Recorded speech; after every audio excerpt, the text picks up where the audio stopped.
اعوذ باللہ من الشیطان الرجیم بسم اللہ الرحمن الرحیم ما لکم تمہیں کیا ہو گیا ہے کہ لا تقاتلون فی سبیل اللہ کہ تم اللہ کے راستے میں جہاد نہیں کرتے، اللہ کے راستے میں کیوں نہیں لڑائی کرتے؟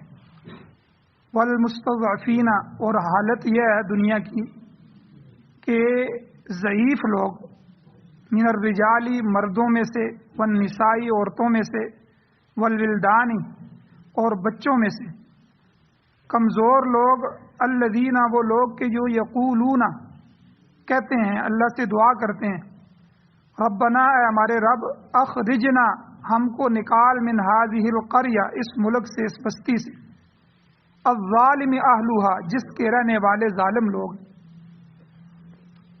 یعنی وہ ان پر ظلم کر رہے ہیں اور آپ ان کو کیوں نہیں بچاتے، ان سے لڑائی جہاد کیوں نہیں کرتے؟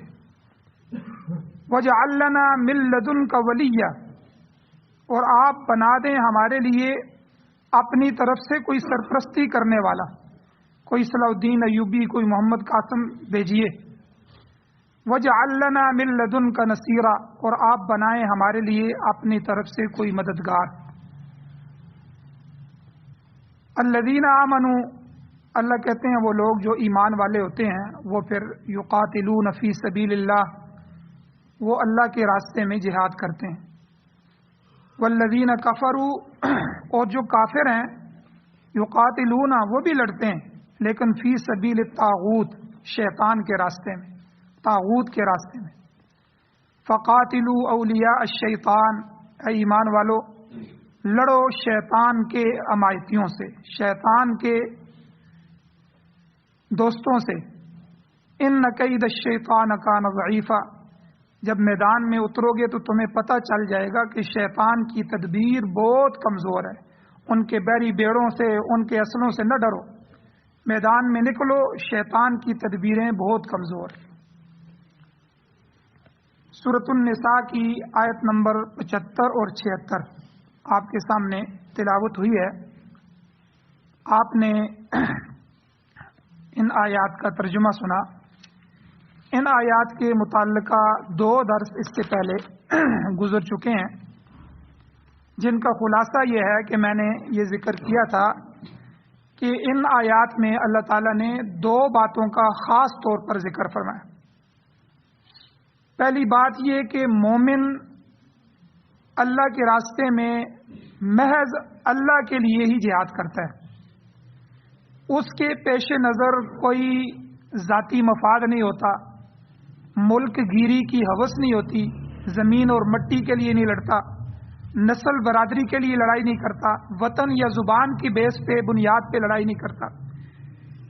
اس بنیاد پہ اگر لڑائی ہوگی، چاہے آپ اس کو جہاد کا نام دیں چاہے کوئی بھی نام دیں، تو یہ خانہ جنگی تو ہو سکتی ہے، جہاد نہیں ہو سکتا، فساد ہو سکتا ہے۔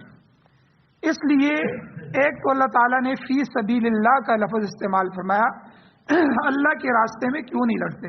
تو یہ جو فی سبیل اللہ کا لفظ ہے ان تمام ذاتی، بنیادی، وطنی، لسانی، زبانی، ملک گیری کی جنگوں کی مخالفت کر رہا۔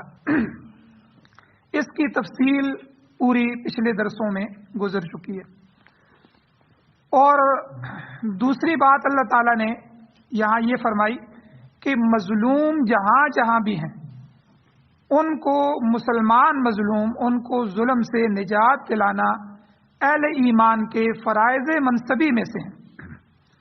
جتنے بھی پیغمبر آئے ہیں ان کے فرائض منصبی میں سے یہ بات بھی تھی کہ وہ اللہ کے کلمے کو دنیا میں بلند کریں، دعوت و تبلیغ کہ پوری دنیا میں اللہ کا کلمہ پھیلائیں۔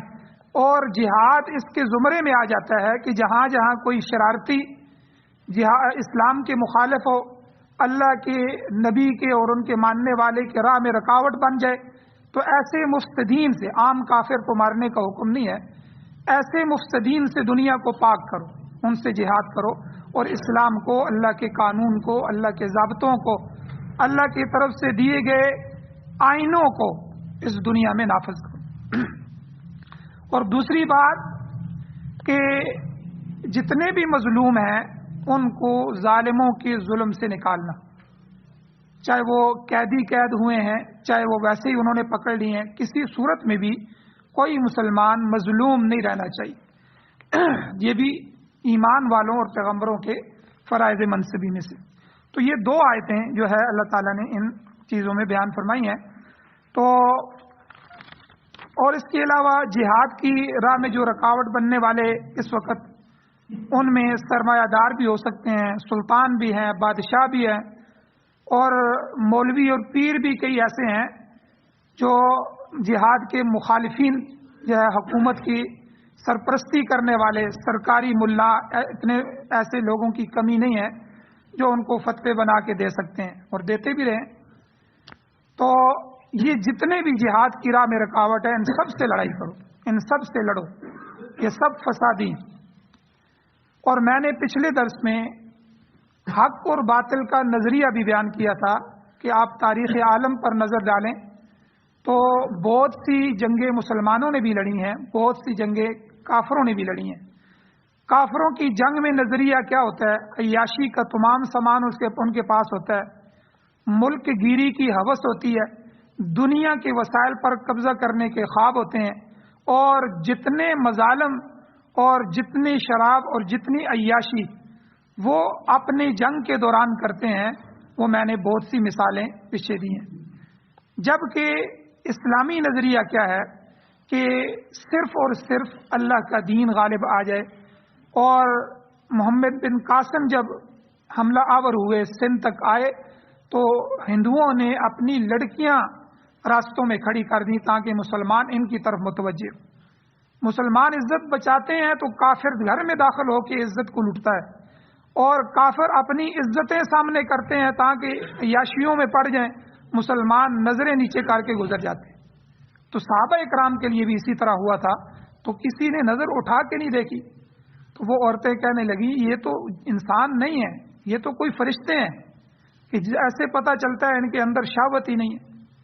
تو مسلمان ہمیشہ جو ہے جتنا لمبا بھی سفر کرتا ہے جہاد کے لیے، اس کی نظر میں نہ ذاتی مفاد ہوتا ہے، نہ نمود و نمائش ہوتی ہے، نہ قوم وطن مٹی کے لیے لڑتا ہے، نہ کوئی جو ہے برادری زبان لسان کے لیے لڑتا ہے، صرف اللہ کے دین کو پھیلانے کے لیے، چاہے وہ افریقہ میں جائے، یورپ میں چلا جائے، جہاں کہیں بھی جہاد ہو رہا ہو وہاں چلا جائے اور اللہ کے راستے میں اللہ کے کلمے کو بلند کرے۔ اور اسی طرح اغیار کے جو پروگرام ہیں، کافروں کے جو پروگرام ہیں، آج اس دنیا میں غالب کیوں ہیں؟ یاد رکھیں، جوں مسلمان جہاد کے فریضے سے غافل ہو رہے ہیں، جہاد کو چھوڑ رہے ہیں، تو غیر اقوام نے اسلام پر شب خون مارنا شروع کر دیا۔ کفر کے جتنے پروگرام تھے وہ دنیا میں غالب آ رہے ہیں، اور کفر اپنے پروگراموں کو غالب دیکھنا چاہتے ہیں۔ آپ دیکھیں، ہمارا کشمیر بھی ہم سے چلا گیا، ہمارے پاکستان میں ہم سے لڑائی کروائی گئی قبائلی علاقوں میں، اور سب کچھ ہو گیا، لیکن ہماری فوجیں آج تک انڈیا سے نہیں لڑ سکی۔ ان کے لیے 80% بجٹ پاکستان کا پیش ہوتا ہے، اور اس کا آڈٹ بھی نہیں ہے، کوئی پوچھ بھی نہیں سکتا کہاں استعمال ہوا ہے، لیکن جو ہے کوئی جنگ نہیں ہوئی، کوئی لڑائی نہیں ہوئی۔ تو یہ تو انڈیا نے آ کے 1-2 جگہ حملے کیے تو انہوں نے اس کا کوئی دفاعی جواب دے دیا، ورنہ انہوں نے نہ کشمیر چھڑایا نہ اپنے ملک کے دفاع کے لیے کچھ کیا۔ لیکن امریکہ اور برطانیہ اور یورپ کو دیکھیں، انہوں نے ہر جگہ اور ہر ملک کے لیے اپنے اڈے بنائے، اور ہر اڈوں پہ اپنے اپنے فوجیں بٹھائیں۔ آپ جزیرہ عرب کے نقشے کو اٹھا کے دیکھیں، پورے جزیرہ عرب جتنی عرب ممالک ہیں، ان کے ارد گرد سمندر ہیں، خشکی ہے، مصر، اردن، عمان، لبنان، اور یہ عرب امارات، دبئی، سعودیہ، اور ان کے ارد گرد یہ پوری پٹی عرب کی، انہوں نے 32 اڈے بنائے ہوئے ہیں، 32 اڈے ہیں ان کے۔ اب بھائی ملک ان کے یورپ میں ہیں اور عرب میں تمہارے اڈوں کے کیا کام ہے؟ لیکن انہوں نے بنائے ہوئے ہیں، ان پہ ان کے فوجی ہیں، اور وہ ان کے پیرے کے لیے بنائے ہوئے ہیں، اور ان سے ان کی فوجیوں کی تنخواہیں بھی دڑوا رہے ہیں، اور ان پر دباؤ بھی ڈالا ہوا ہے۔ اور کسی وقت اگر حملہ ہوتا ہے تو یہ سارا جزیرہ عرب ان کی مٹھی میں آ جائے، کوئی بادشاہ ان کی مخالفت نہیں کر سکتا، کوئی حکومت ان کے بغیر چل نہیں سکتی، اور ان پورے عرب کے اندر انہوں نے عیاشی کے پلیٹ فارم بنا دیے اور مذہب بیزار بنا دیے عربوں کو، اور عربیت یعنی زبانی اور وطنیت کو آگے لا کر پوری دنیا کے مسلمانوں سے الگ کر دیا، اور مزید جو کچھ کر رہے ہیں وہ ہماری آنکھیں دیکھ رہی ہیں، اور آئندہ کے حالات جو ہے وہ ہماری سوچ و بچار سے بھی باہر ہے۔ سعودیہ جیسے ملک کے اندر ایک بڑا شہر دور دراز علاقوں میں ایسا بنایا جا رہا ہے کہ جہاں صرف اور صرف امیر ترین لوگ ہی رہ سکیں گے، اور باقاعدہ وہ اس کے بیانیے آ چکے ہیں کہ اس میں اسلام کا اور دنیا کا کوئی قانون نہیں ہوگا۔ کوئی ننگا پھرنا چاہے تو ننگا بھی پھر سکتا ہے، ٹھیک ہے، کوئی جتنا بھی جہاں بھی عیاشی کرے، جو مرضی کرے، اس پر کوئی قانون نہیں لاگو، اور بڑی تیزی سے اس کی جو ہے وہ ترقی چل رہی ہے، بڑی تیزی سے اس کی جو ہے وہ تعمیرات چل رہی ہیں، تو آپ اندازہ لگائیں۔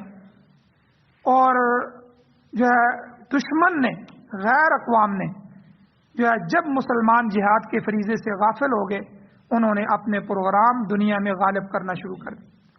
اور یاد رکھیں کہ یہ جو جنگیں ہیں، یہ جو ابھی جنگیں ہوئی ہیں، افغان جنگ اور یورپ کی جو جنگ ہے، سب سے پہلے بش نے جو اعلان کیا تھا، اس نے پہلا اعلان کیا تھا، اس میں اس نے کراس وار کہا تھا۔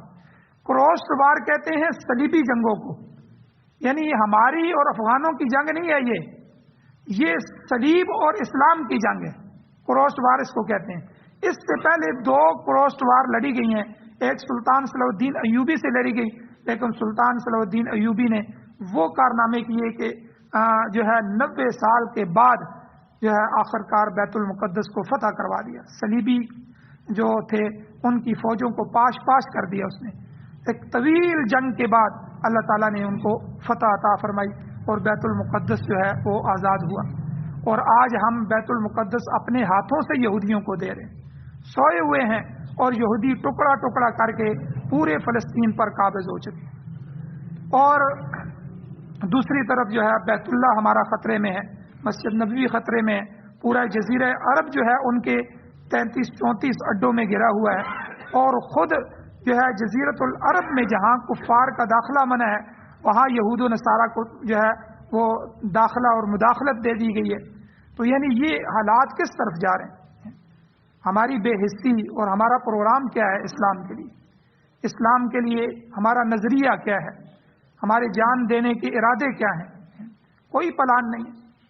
تو یہ جو جنگیں چل رہی ہیں، یہ جنگیں جو ہے یہ 2 شخصیات کی یا 2 ملکوں کی جنگ نہیں ہے، یہ 2 نظاموں کی جنگ ہے، اسلامی نظام اور یورپی نظام۔